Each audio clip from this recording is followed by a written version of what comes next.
And let's take Wendy's advice to dream big, because our thoughts are things. The Old Testament tells us to keep with due diligence all the matters of the heart, for this is the substance of life. The Stoics would tell us that what the mind can believe and conceive and believe, what the mind can conceive and believe, the mind can achieve.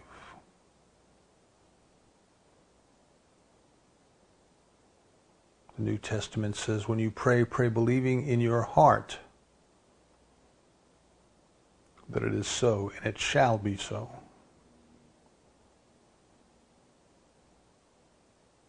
And the Buddhists tell us that everything we have experienced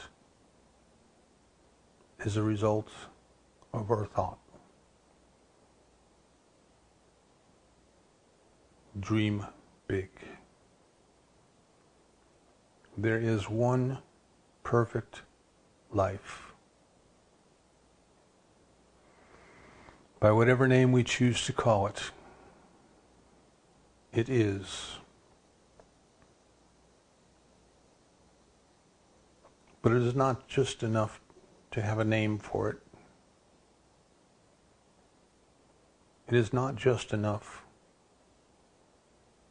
to know about it, to read about it, to hear about it.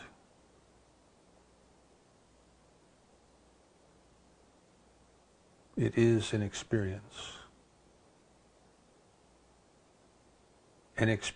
of pure, perfect, total, and unconditional love.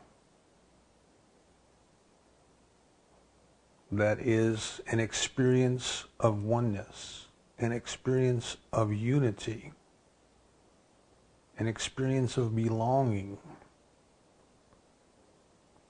that has no boundary, no limitation, no definition, no expectation.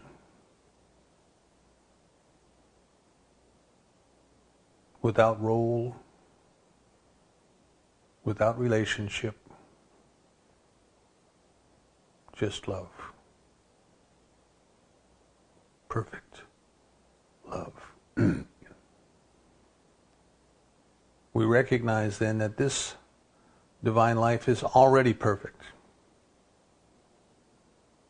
It is already whole. It is already complete.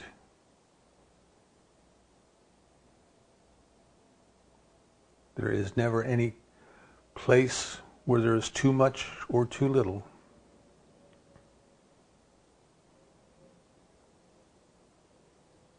There is no place that the darkness can exist in the light.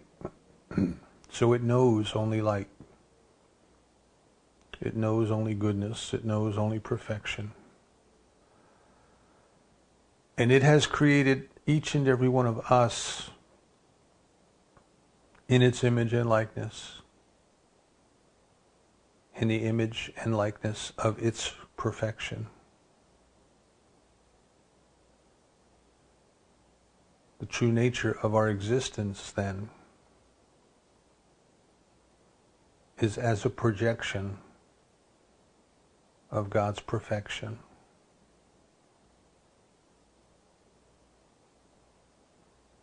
So as we pray believing in our hearts,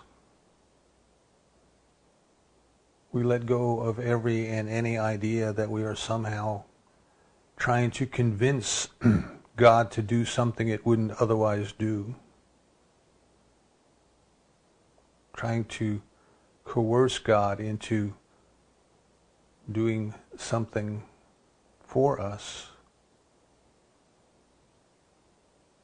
As much as we are realizing that our prayer, believing in our heart,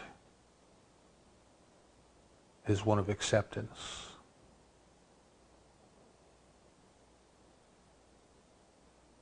Our prayer is for the purpose of changing our consciousness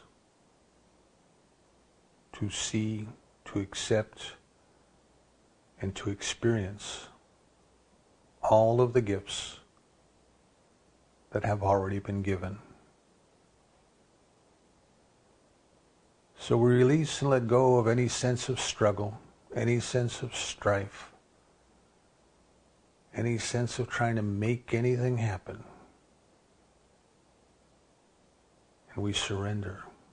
We surrender to that divine love which has always been in us, has always been with us, has always been whispering, "Here I am.